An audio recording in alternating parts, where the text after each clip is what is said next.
Hello everyone. Today onward we'll be starting the PBL, prescription and the CCR.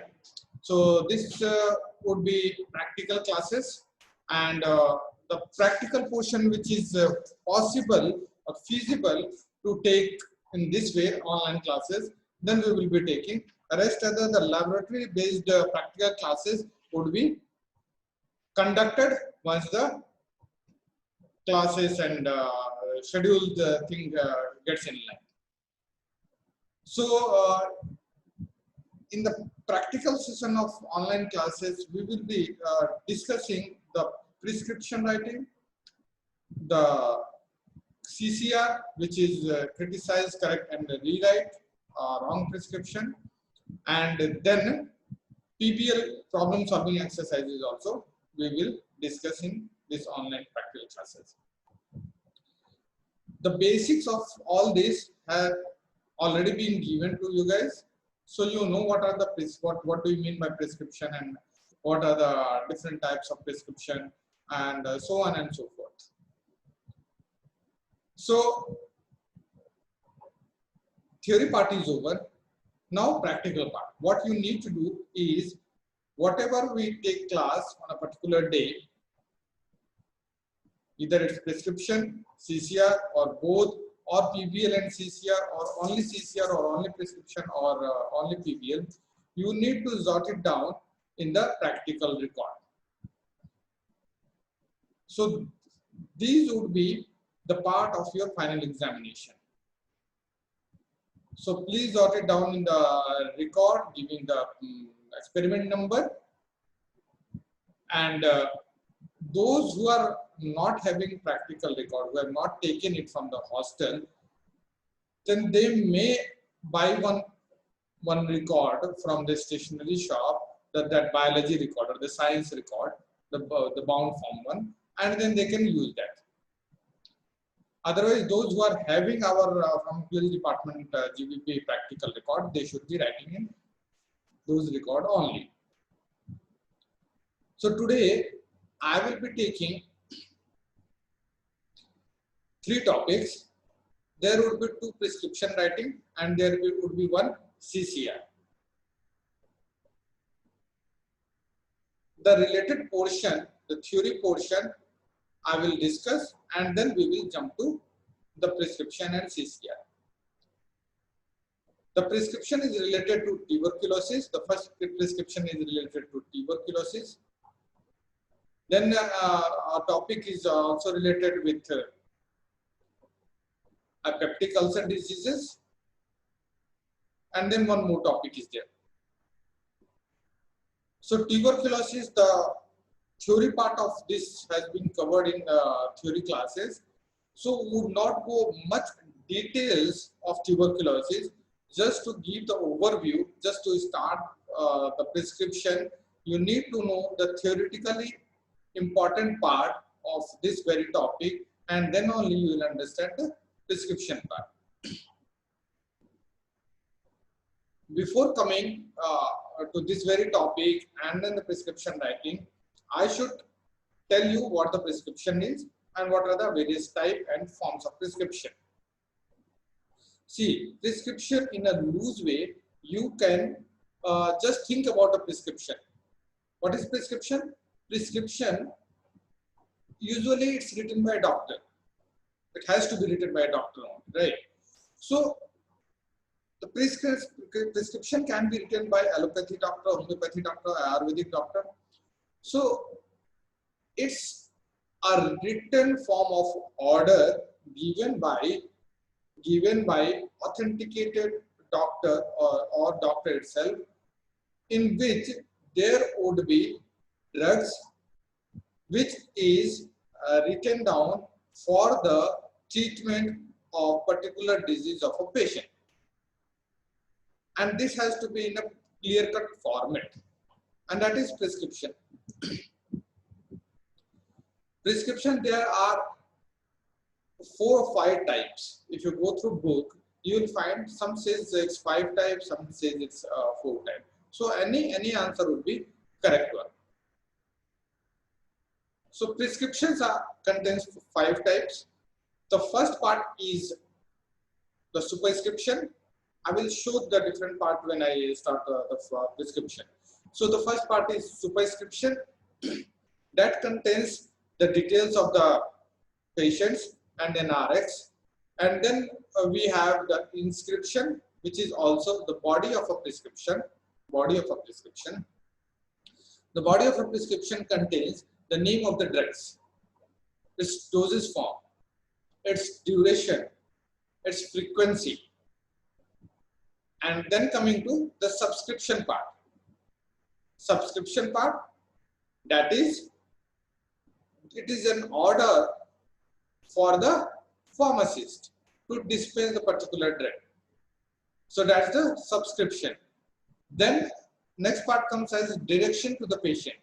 So now this direction is meant for the patient and how frequently and what way the drug needs to be taken. That is part called as direction to the patient. And at last we have the signature of the prescriber.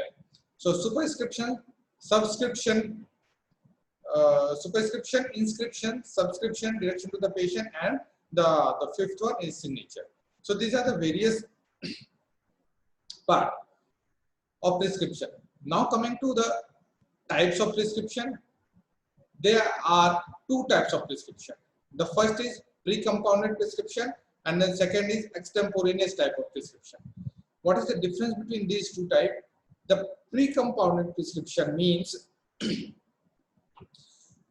nowadays, like most of the prescription, like 99% of the prescription are pre-compounded prescription, in which the doctor writes or prescribe a drug which is already in a ready to take format, like tablet, capsule, syrup, elixir. So those are ready-made and those are available in a pharmacy. The doctor has to write the generic name, the same name or the dosage form written over there in the prescription. The patient will take the prescription to the pharmacy, and the pharmacist will dispense that particular drug and then can be taken directly as per the advice. So that is the pre-compounded prescription where the drugs are prescribed which are ready to use. On the other hand, extemporaneous preparation or the prescription are those prescriptions in which doctors write the various ingredients which has to be mixed and then made into a particular form of drug, and then that has to be dispensed to the drug.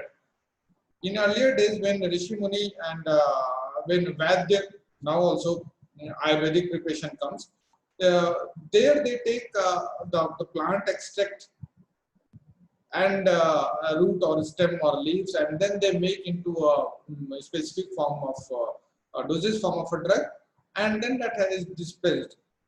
This very type of prescription is extemporaneous prescription. So first is pre-compounded prescription, and then second is extemporaneous prescription. Why I am saying this? The definition of prescription, the types of prescription, and the parts of prescription, they are well defined and they are frequently asked questions in practical examination. So coming back, since one of the prescription, the first very prescription is related with tuberculosis, I will give the overview of tuberculosis first and then move on to the prescription. So what is tuberculosis? It's a common and often deadly infection which is caused by Mycobacterium tuberculosis. Now the most affected part is lungs, and that's why the name will be pulmonary tuberculosis. Else, if it is not lungs, then other part of our body can also get infected with Mycobacterium tuberculosis, and the name accordingly is given for that particular tuberculosis. So the classical symptoms of pulmonary tuberculosis would be the chronic cough, and then at later part of the disease, severe disease, it may come as blood tinged sputum. Then fever would be there, night sweat, and weight loss would be there as the symptoms for pulmonary tuberculosis. Now this tuberculosis disease is transmitted by the droplets when a person cough or sneezes. Small droplets carrying the bacterium will enter the normal uninfected person, and then he will get infected with the same. So this is the way the tuberculosis is transmitted. Now we have a list of drugs which are used for the treatment of tuberculosis, and they are known as anti-tubercular drugs. Our anti-tubercular drugs are classified into first line drug, the second line drug, and then the other adjunctive drug. So the first line drug has the specific characteristics that it has higher anti-tubercular efficacy. Usual treatment for tuberculosis is of 6 months, in which the first 2 months is of initiation phase, where you need to give highly efficacious drug that is able to decrease or kill the microorganism and decrease the bacterium load. So in that, the first line drug, highly efficacious drug is given. These are having low toxicity and they are used routinely. Second line drugs, they have lower anti-tubercular efficacy, and thus they are usually started after the course of first line drug, when the most of the microorganisms are died, and just to maintain or kill the remaining microorganism, you can give the lower anti-tubercular efficacy drug, which is second line drugs. These usually have the higher toxicity in comparison to first line drug, and then they are used in special circumstances. When the person is not tolerant towards first line, and then only second line is given. When the intolerant or when the person is not responding to first line drug, then this second line drug is given. Coming to classification, the first line drug includes the 4 drugs along with streptomycin. The first is isoniazid, which is shown as symbol H, rifampicin as R, parazinamide as Z, ethambutol as E, and supplemental drug like streptomycin. So 4 drugs including excluding streptomycin, otherwise 5 drugs. So remember it, it's mainly isoniazid, rifampicin, parazinamide, ethambutol, and then supplemental drug streptomycin. Second line drug, we have ethionamide, cycloserine, para-aminosalicylic acid or PAS, kanamycin, amikacin, capreomycin, rifabutin, rifapentine, and newer drugs include ciprofloxacin, ofloxacin. These are what? These are fluoroquinolones. Then we have azithromycin, clarithromycin, linezolid, bedaquiline, and delamine. There is an alternative way of regrouping also, grouping of anti-tubercular drug. This is grouped as 1, 2, 3, 4, and 5. The first line is like group 1 contains first line oral drug, which includes this example with I, R, P, and E, I, R, Z, and E. And then group 2 is injectable, which is streptomycin, amikacin, kanamycin, capreomycin. Group 3 are fluoroquinolones, and then group 4 includes second line oral drugs, ethionamide, cycloserine, and para-aminosalicylic acid. Group 5 contains those drugs which has not very clear efficacy towards this disease. Now, various group of drugs are used, and they have different varied mechanism of action. We'll see just quickly. Isoniazid, this inhibits the cell wall synthesis. Macrolic acid synthesis is inhibited. So cell wall synthesis is inhibition, and then the bacterial death occurs. Ethambutol, there is again inhibition of cell wall peptidoglycan, which is arabinogalactane. That is the synthesis of this very peptidoglycan is inhibited. Parazinamide, again it involves the action at the plasma membrane and then inhibits the cell wall synthesis. Then we have the rifampicin, which inhibits the DNA synthesis by inhibiting a DNA dependent RNA polymerase. So a specific protein or mRNA formation is inhibited by rifampicin. Coming to this very figure, you must be very familiar with this photo. The teacher which who had taken this particular topic must have shown this figure, and this is all about the regimen for the treatment of tuberculosis by RNTCP program, in which you can see that this very table is for the adult, and this one is for the people less than 18 years old. We'll not go into details about this, just focus on this. We have this table for more than 18 years or adult people, and we have different category based on the weight. So 25 to 34, 35 to 49. Based on this kilogram or weight, the dosing schedule is decided. This is applicable for both the new patient and then those who are previously treated, but somehow the treatment was not complete, or the person was not treated successfully. Then also this treatment has to be given. Now, this is all about intensive phase, and this is all about continuation phase. Intensive phase is of 2 months and continuation phase is of 4 months. Remember it. Now here there would be 4 drugs. 4 drugs which is HRZD, that is isoniazid, rifampicin, pyrazinamide, and ethambutol. 4 drugs, and this comes as fixed dose combination. Fixed dose combination. Now the strength of this would be 75 for isoniazid, 75 milligram in one tablet. Then 150 milligram for rifampicin, 400 milligram for pyrazinamide, and 275 milligram for ethambutol. So, as I told that this intensive phase is for 2 months. Remember it. Then the person with this age group, this weight group, he has to take 2 tablets of this 4 FDC. 2 tablets. That means the person would be taking double of this, double of this, double of this, double of this, right? 1 tablet contains this much. So he would be ultimately taking 150 milligram of H, 300 milligram of R, 800 milligram of Z, and 500 something milligram of ethambutol. So the person has to take this much.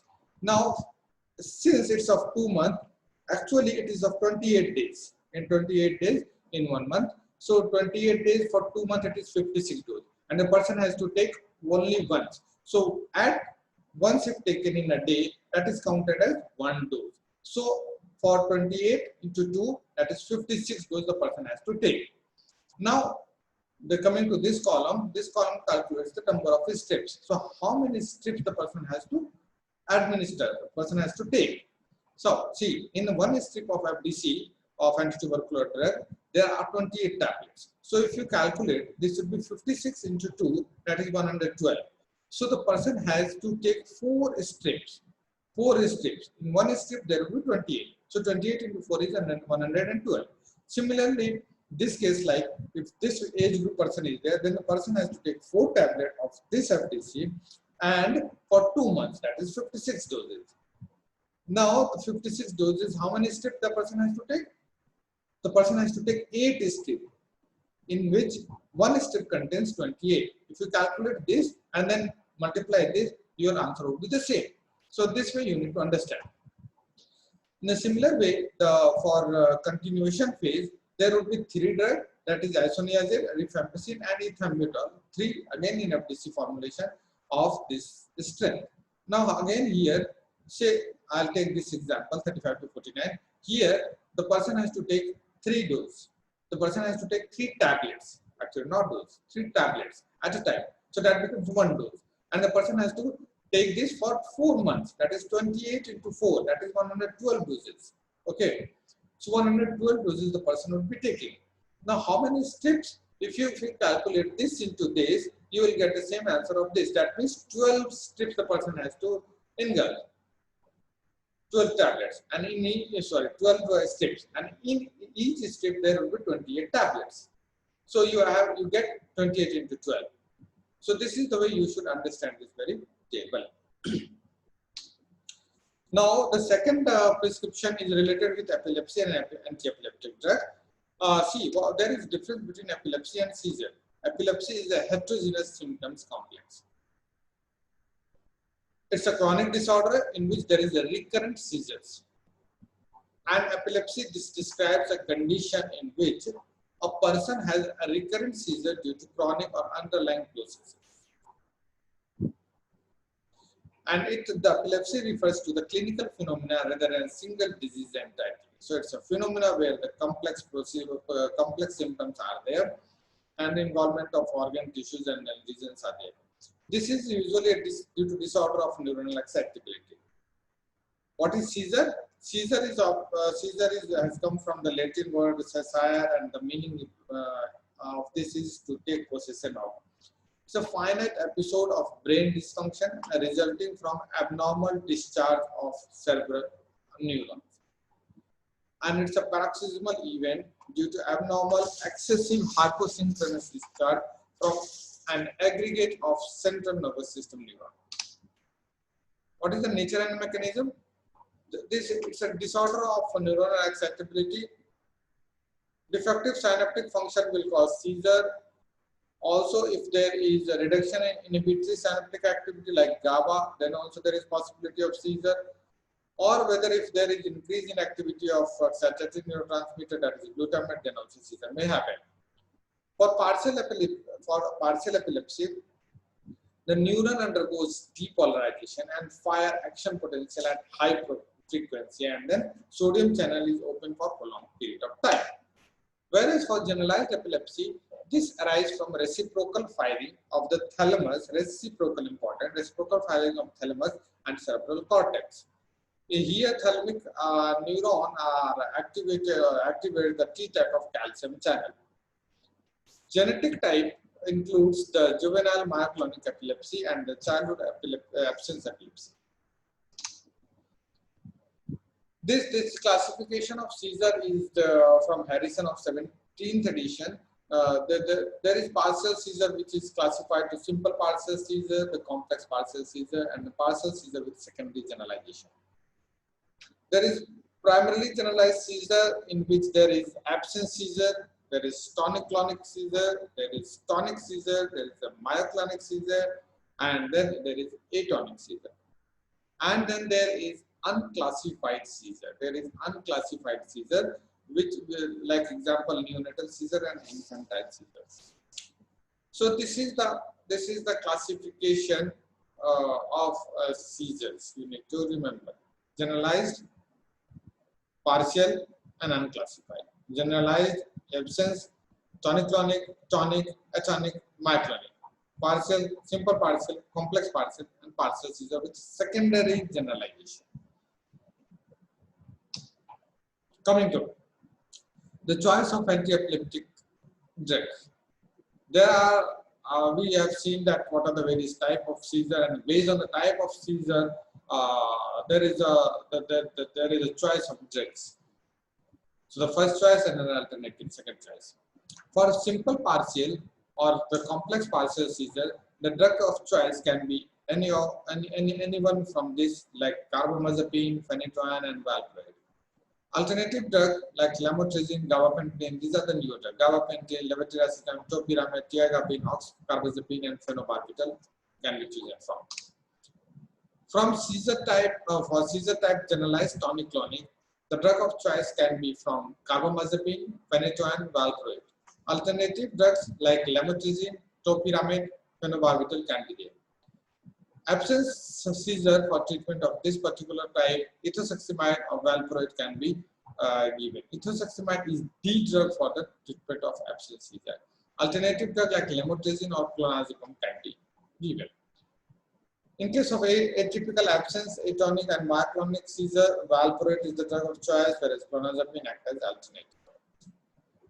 For status epilepticus, diazepam, lorazepam, or phenytoin, all IV should be given, and phenobarbital IV also can be given as alternative, or anesthetic should be given. This is one way of classification. The Goodman and the Gedithy party gives another types of classification based on the chemical group, which includes the phenobarbital, the deoxyphenobarbital, the benzodiazepines, the carbamazepines, means immunostilbines, the aliphatic carboxylic acid derivative, and so on. So you either of it would be sufficient for answer of classification of anti-epileptic drugs. Coming to status epilepticus, the prescription is related with this very topic. So status epilepticus is what? It's a continuous epilepsy. It's a continuous epilepsy without interval for more than 30 minutes. So that is the status epilepticus. In this, diazepam 100 milligram intravenous bolus can be given at the dose rate of 2 milligram per minute. Otherwise, phosphenytoin can be given or phenytoin can be given at the dose of 13 to 18 milligram per kg as bolus with the rate of 25 milligram per minute, or phenobarbital 100 milligram to 200 milligram intravenous can be given.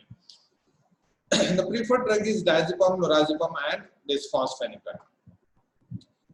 In case of resistant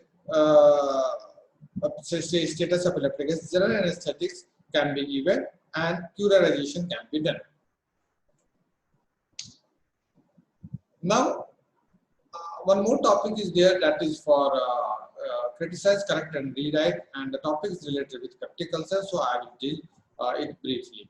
Peptic ulcer, this is acid peptic disorder which includes the GERD, gastroesophageal reflux disease, benign peptic ulcer, and NSAIDs-induced ulcer, and Zollinger-Ellison syndrome. This peptic ulcer disease happens because of the imbalance between aggressive factors like acid, pepsin, and H. pylori. If the infection is there of H. pylori, or if there is increased secretion of acid, then it may happen. Or if there is lesser of defensive mechanism like the production of mucosa is decreased or bicarbonate is decreased, then this type of peptic ulcer disease occurs. The drugs which are used, classification includes reduction of gastric acid secretion. The first is H2 antihistamines, which includes cimetidine, ranitidine, famotidine, loxaprazole, proton pump inhibitor, pantoprazole, omeprazole, lansoprazole, anticholinergic, pyrazine, spelling is wrong, propanthelin, prostaglandin analog, misoprostol, and rioprostol. For neutralization of gastric acid, antacids like systemic antacid, sodium bicarbonate or sodium citrate is there. Non-systemic, magnesium hydroxide, trisilicate, and megaldrate. Also protective like sucralfate and colloidal bismuth substrate. Also healing drug like carbenoxolone sodium, and anti-H. pylori drug amoxicillin, clarithromycin, tinidazole, and tetracycline. Regarding pantoprazole only, I will discuss a little bit.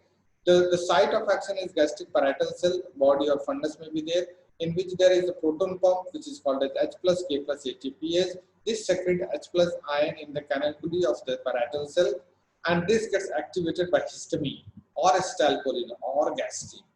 And then histamine activates the proton pump through CMP pathway. I'll show you the figure. Then gastrin and acetylcholine act through IP3 DAC pathway, and calcium mediator activation of proton pump occurs. Prostaglandin is a cytoprotective which releases mucus and bicarbonate. So for the treatment, the prostaglandin analog is given. This is the figure I am talking about. See, we have different receptor at this layer, and we have the proton pump here. So what is the work of proton pump? Proton pump is like it throws out the throws inside the H plus ion and takes out the potassium inside the cell, and this H and then this Cl will form HCl. So when there is more of action of this, then there will be the peptic ulcer diseases. How this gets stimulated? There is H2 receptor. There is H2 receptor, and then when it gets activated via the release of histamine from endochromatin cell, then this is released, and which activates the CMP pathway, causing stimulation of this. Otherwise, via M3 and cholecystokinin 2 receptor, M3 receptors, the activation will cause, or the cholecystokinin receptor activation by gastrin will cause the activation of IP3 DAC pathway or calcium mediated pathway, and will cause the stimulation of proton pump. Since this gastrin will stimulate this, or gastrin can stimulate this receptor also in the surface of endochromatin cell, which ultimately stimulates histamine, and then histamine release will be there, and then ultimately there will be stimulation of H2 receptor. Otherwise, from superficial cell, epithelial cell, there would be release of mucus and HCO3 bicarbonate, which are cytoprotective in nature. So, if you need to treat this peptic ulcer disease, you have to inhibit this by muscarinic antagonist, need to inhibit this by H2 antagonist, need to inhibit this by proton pump inhibitor, or need to inhibit this by antacid, or you need to stimulate EP3 because this produces the defensive factor. So you need to stimulate by giving PGE2. Otherwise, sucralfate and carbinoxolone sodium, they act as protective drugs, and that can also be given. For H. pylori infection, bismuth, the metronidazole, tinidazole, clarithromycin, amoxicillin, or tetracycline can be given for the treatment of H. pylori infestation. PPI, it's omeprazole, it's a benzimidazole compound and can totally abolish acetyl secretion. Mechanism of action, it is inactive at neutral pH and dissolve and absorb from intestine. It's being weak basis, it is absorbed by passive diffusion across lipid membrane. Mechanism is, it reaches to parietal cell and converts to sulfinic acid and sulfinamide cation. The two molecules of this makes a covalent disulfide bond with the SH group, sulfide group of the proton pump, and then inactivated irreversibly. There are triple therapy for 14 days or quadruple therapy for 14 days, which includes proton pump inhibitor, clarithromycin, or metronidazole or amoxicillin twice daily. Tetracycline can be replaced in place of metronidazole or amoxicillin. For quadruple therapy, metronidazole, proton pump inhibitor, bismuth salicylate, or tetracycline can be given for 14 days. Now coming to today's topic, which is prescription and CCR. Here, the case is prescribed for the case of pulmonary tuberculosis. The question would be prescribed for a case of pulmonary tuberculosis. So you need to write this way, where we have the doctor's name with degree. Here, you need not put any name, particular name, just XYZ or unknown name. Registration number, you need to write the address, ABC or XYZ, and then contact, something you can write, date, name. Now this particular portion is of the doctor's details. Now coming to next is the patient's detail. This is name of the patient, age of the patient, the sex of the patient, and then the weight of the patient. Address of the patient and diagnosis, pulmonary tuberculosis here, and then RX, which is you take or take go. This from here to here, this is the part which is known as superscription. So this is superscription. Now after superscription, there is a body of prescription, which is where the name of the drug is there. Now see, as per MCI, Medical Council of India, you need to write only the generic drug, generic name, and that has to be in capital, clearly written. Intensive, since there are two phases for intensive phase treatment. See, this is not a particular prescription for the tuberculosis. They have the separate module only. Here, the things, this is the way in which you need to write in the examination. For intensive phase, we have isoniazid, which can be given as 500 mg per kg body weight drug, rifampicin at the dose of 10 mg per kg, pyrazinamide at the dose of 25 mg per kg, ethambutol at the dose of 15 mg per kg. These all drugs should be given for 2 months once daily. Then continuation phase, this is for 4 months. Here isoniazid again for 5 mg per kg, rifampicin 10 mg per kg, and ethambutol 15 mg per kg. So these are 3 drugs. And then later on you have to put signature.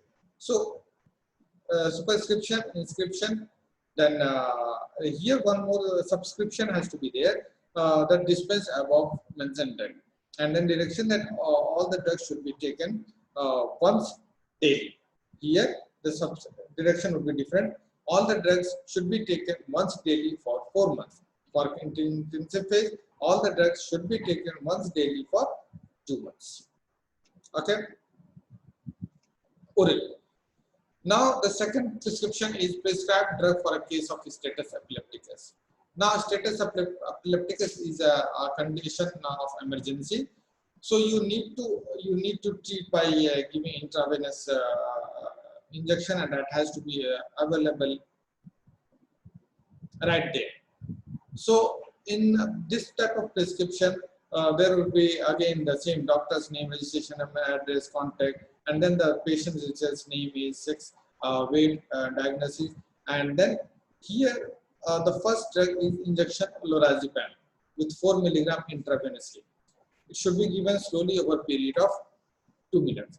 Now, apart from this, if you don't want to give lorazepam, you can write the phospheniton or you can write the diazepam also with the respective doses. It won't go wrong.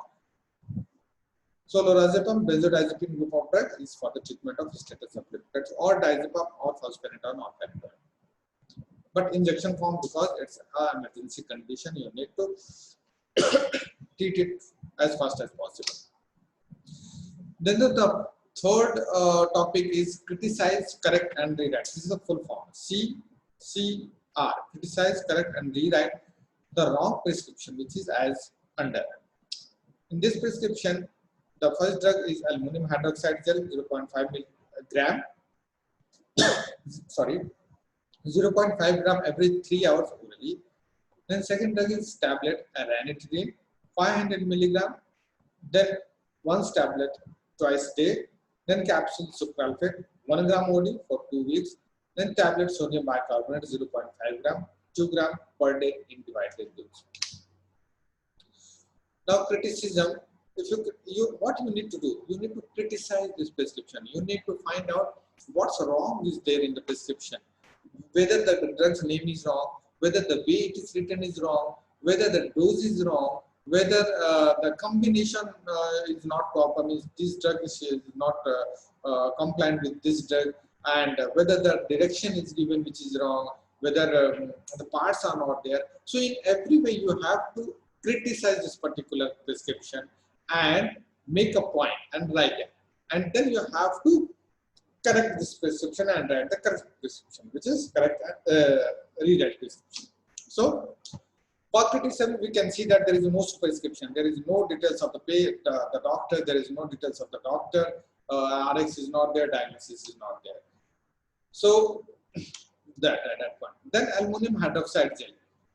It should not be given with H2 blocker. Otherwise, the effect of H2 blocker would be decreased. So should not be given. The dose form with the strength of aluminum hydroxide gel is correct, and then it is used as a non-systemic antacid.